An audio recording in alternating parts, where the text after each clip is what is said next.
안녕하세요. 춘천 한마음교회 이문선입니다. 모태신앙은 아니었지만 어려서부터 교회 다녔던 저는 전도에 대한 부담감이 있었어요. 그 부담감이 마음에 짐이 되어 입을 꽉 담은 조개처럼 다른 사람들에게 예수님 이야기를 꺼낼 수 없게 되었는데요.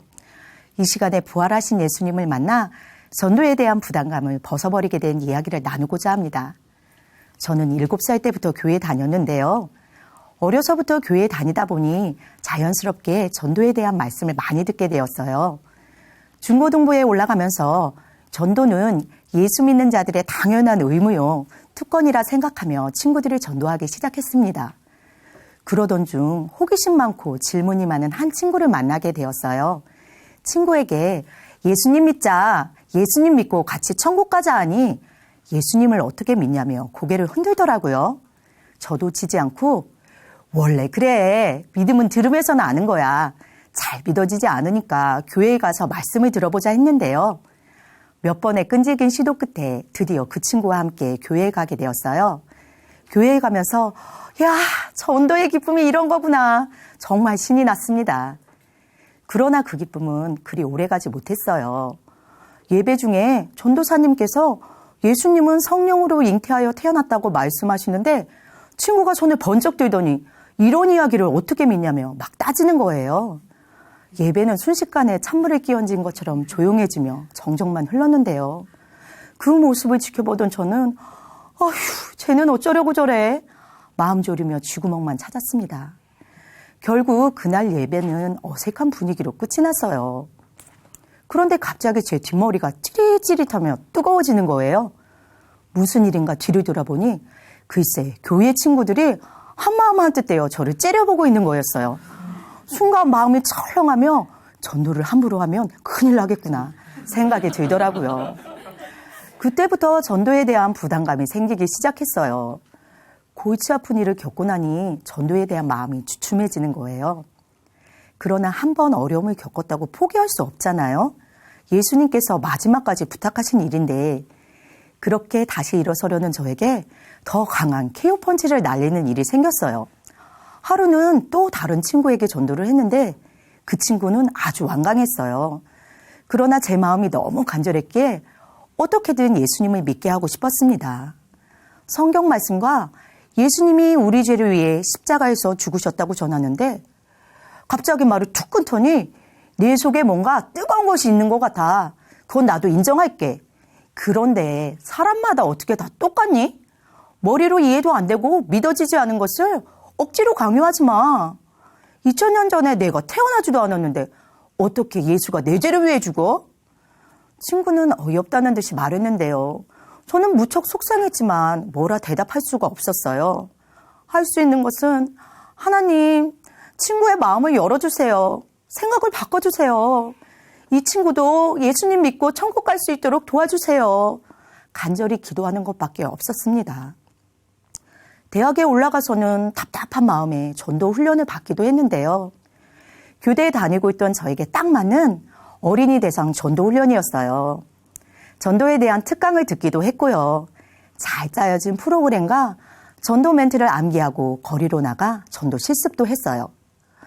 실습을 하면서 그동안 눌려있던 마음이 숨통이 트이는 것 같았습니다. 아이들에게 다가가 얘들아 안녕! 친근하게 인사하고 하나님에 대해 소개했는데요.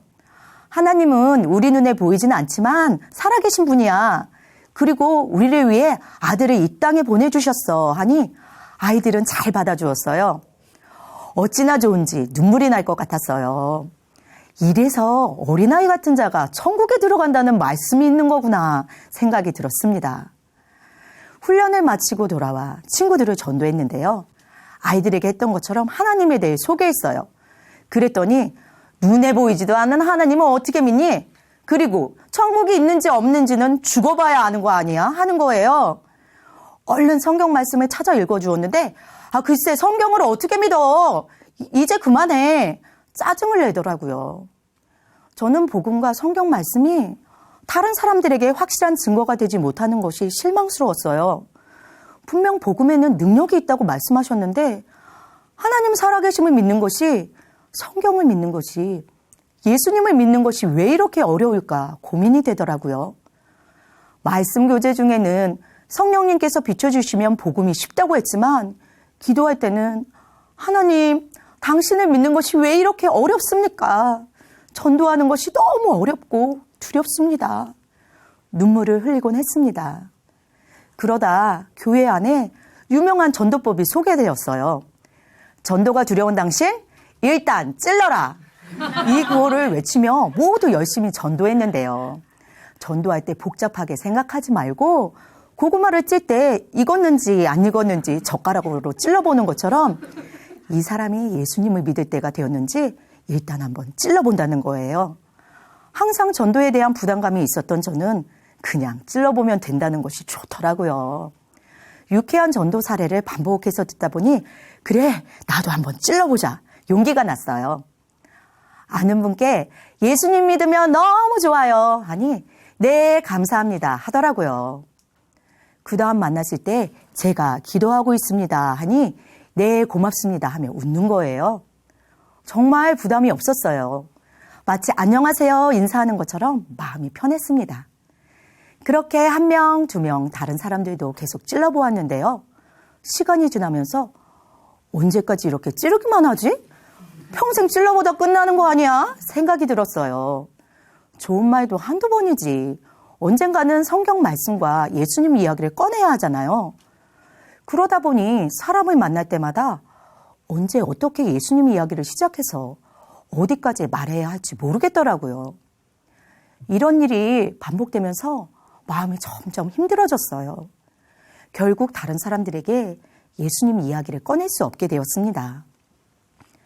예배 중에 예수님의 십자가를 생각하면 마음이 뜨거워지고 영혼에 대한 사랑이 부어지다가도 생활로 돌아오면 저는 계속 조개입이 되어버렸는데요. 어느 날부터 목사님께서 설교 말씀에 부활을 강조하기 시작하셨어요. 부활을 말씀하시는데 중요하지 하면서도 도대체 왜 부활만 말씀하시나 의문이 들었어요. 그러다 반복되는 말씀에 마음이 조금씩 열리기 시작했는데요. 목사님께서 모든 사람이 믿을 만한 증거, 모든 사람이 다 믿을 수 있는 증거, 부활을 힘주어 말씀하시는데 모든 사람이라는 네 글자가 머릿속에서 계속 맴도는 거예요. 그러면서 부활이 내 생각이나 감정, 내 입장이 아닌 하나님 입장에서 생각되었어요. 하나님은 모든 사람이 구원받기를 원하시는 분이잖아요. 모든 사람에게 하나님이 살아계시다는 것을 믿을 수 있게 어떻게 하셨을까 생각되면서 부활이 하나님께서 우리에게 보여주신 객관적 증거, 역사적 증거라는 사실이 선명해졌어요. 부활은 이 세상 어느 누구도 흉내낼 수 없고 오직 하나님만이 하실 수 있는 일이잖아요. 순간 그렇구나 고개가 끄덕여지면서 하나님이 살아계신 증거를 역사 속에 부활로 못 박아 놓으신 것이 너무 감사했습니다. 눈에 보이지 않는 천국과 지옥도 믿음이 좋아서 많이 들어서 생각에 이해돼서가 아니라 예수님의 부활로 아멘되는 것이고 성경 말씀도 하나님이 살아계신 것도 예수님의 부활로 아멘인 것입니다. 그동안 저는 나름대로 예수님을 잘 믿었어요. 예수님의 십자가에 눈물을 흘리고 부활도 감사했고요. 성경 말씀도 하나님이 살아계신 것도 의심하지 않았어요. 그런데 돌이켜보니 하나님은 계속 하나님께서 보여주신 증거, 부활을 보고 믿으라고 말씀하시는데 저는 맞습니다 하나님 하면서도 부활 외에 다른 것들을 붙들고 있었어요. 그동안 전도했던 순간들이 쭉 떠올랐는데요. 사람들에게 입을 제대로 벌리지 못했던 이유가 무엇인지 알겠더라고요. 저는 부활을 예수님께서 하신 많은 일들 중 하나라고 여겼어요. 그래서 전도할 때 부활을 이야기했지만 다른 것들도 필요하다고 생각했어요. 보이지 않는 세계도 알아야 하고 삼위일체도 알아야 하고 구약의 예언도 알아야 하고 십자가 사랑도 알아야 하고 예수님이 온전한 사람이고 하나님이신 것도 알아야 하고 이런 말씀들을 다 알아야 예수님을 믿을 수 있다고 생각했어요. 그러니 하나님이 살아계신 증거로 부활만을 말할 수 없었어요. 하나님이 살아계신 것을 깨닫고 예수님을 믿는 것은 시간이 너무 많이 걸리고 전도도 어렵다는 생각에 점점 입을 다물게 되었던 거예요.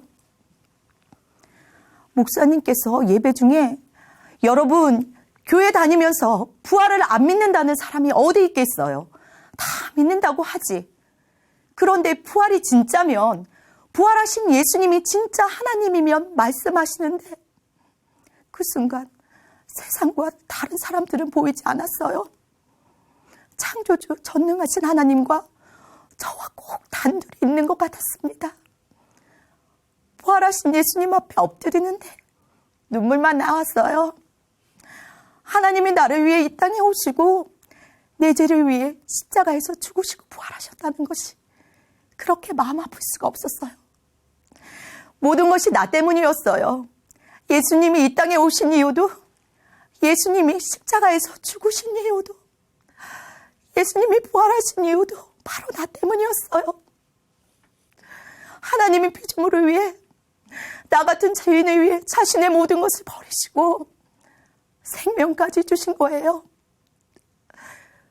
부활하신 예수님 앞에 엎드려 한참을 기도하는데 그동안 예수님을 믿는다고, 예수님이 나의 주인이라고 말하면서 정작 모든 것을 내 마음대로, 내 생각대로 했던 모습들이 떠올랐어요. 마음속 깊은 곳에서부터 통해가 되었습니다. 하나님, 제가 죄인입니다. 하나님, 제가 죄인입니다. 제가 주인되어 신앙생활했고, 제가 주인되어 하나님 방법이 아닌 제 방법대로, 제 생각대로 전도를 했습니다. 입술로는 주여 주여 예수님을 불렀지만 신앙생활의 주인도, 인생의 주인도 바로 저였습니다. 내 죄 때문에 죽으신 예수님의 십자가를, 하나님이 죽으신 그 십자가를 우습게 여기고 내가 주인되어 몇 번이고, 아니 수십 번, 수백 번도 더 예수님을 십자가에 못 박았던 죄인입니다. 부활하여 자신이 창조주 하나님이심을, 나의 주인이심을 보여주셨는데도 그마저도 외면하고 무시했던 악랄한 죄인입니다. 저는 눈물의 기도 끝에 예수 믿지 않는 죄를 회개하고 예수님을 인생의 참된 주인으로 고백하게 되었습니다. 하나님께서 보여주신 부활의 증거가 확실해지니 그동안 눌려있던 전도에 대한 부담감에서 자유하게 되었는데요. 이제 전도할 때 무엇을 이야기해야 할지 너무 선명한 거예요. 장님이 코끼리 다리를 만지다가 눈을 뜨고 코끼리를 보는 것처럼 말씀 한 구절 한 구절을 이리 만지고 저리 만지다가 부활이라는 하나님의 방법으로 눈을 번쩍 뜨게 된 것입니다. 부활이 선명해지면서 가장 먼저 떠오른 것은 반 아이들이었어요. 그동안 아이들에게 성경 말씀과 예수님 이야기를 하면 옛날 이야기처럼 듣기 일쑤였고, 심지어는 선생님 저 이렇게 살다 그냥 지옥 갈래요, 빈정대는 아이들도 있었어요. 그런데 전과 달리 역사적인 예수님의 부활을 전했을 때 놀라운 일이 일어났어요. 교과서 세계인물에 관련된 책을 실물 화상기에 탁 얹어놓고 예수님이 골고다 언덕에서 죽으시고 부활하여 40일 동안 제자들과 함께 있다 승천했다는 문장을 부활을 강조하며 읽어주었어요.